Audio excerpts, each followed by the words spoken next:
Hello dear viewers, praise the Lord.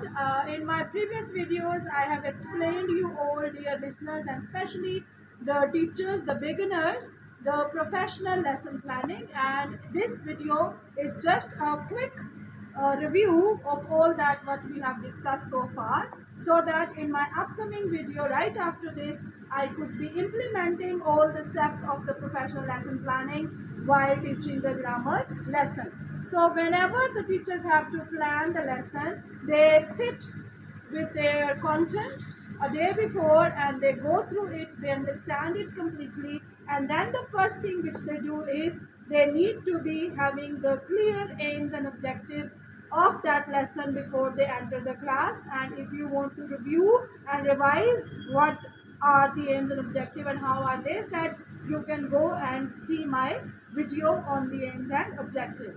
Then the next step, very important, of the lesson planning is the motivation.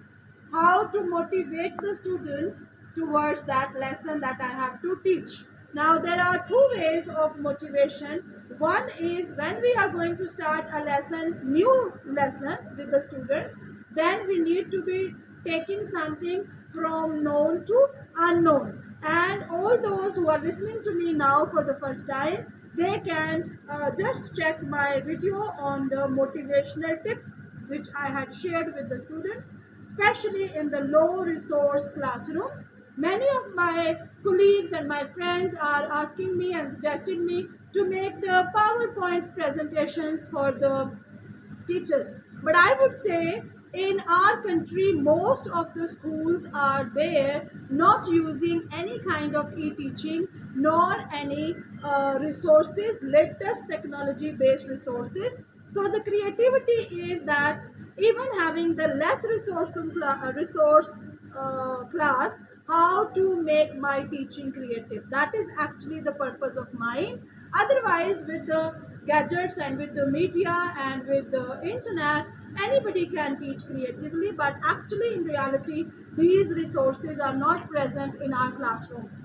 So what to do and how to teach creatively and in an innovative way in the low resource classrooms. So when the teachers, you are going to teach a new lesson, you need to be using one of the motivational strategies that I shared with you in my previous videos, and then you have to motivate the students toward the lesson. But if your lesson is in the continuity, then the next day your motivation will be the revision of that lesson which you have already taught.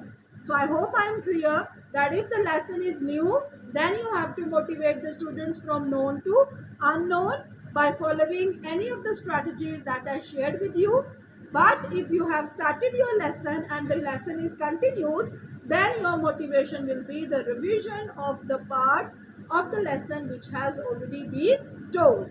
After motivation, of course, your discussion with the students leads you towards the explanation of the real topic, which then you write on the board clearly, and then you start reading from the book with the help of the pictures, with the help of diagrams, figures, keywords on the blackboard. You explain creatively the content to the students. It should not be mere reading. It should not be mere reading, I again say, from the book.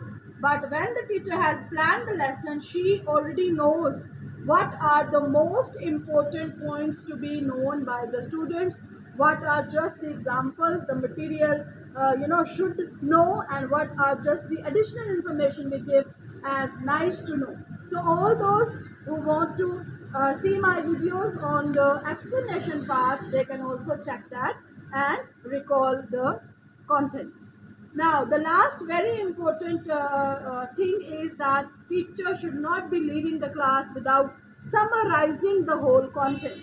So, whatever you have taught, at the end of the explanation, you make sure that the students have learned or have understood your explanation through again different activities. It can be the questioning, it can be the worksheet, it can be the discussion, but most of the time we evaluate the students' understanding through the questions. And then at the end, the teacher should not leave the class there and then, but she should take a minute to summarize and revise the most important parts or the points of the lesson if she wants to make sure that her lesson and the main points of it will be fed there in the student's memory.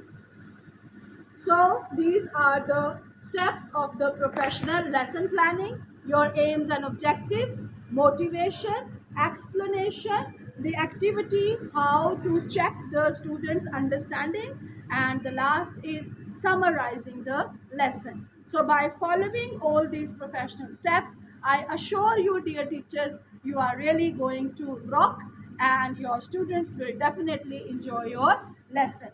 Thank you very much for being patiently listening to me. And now in my next video, you are going to see how would I teach some of the grammar topics by implementing all these steps of the professional lesson planning.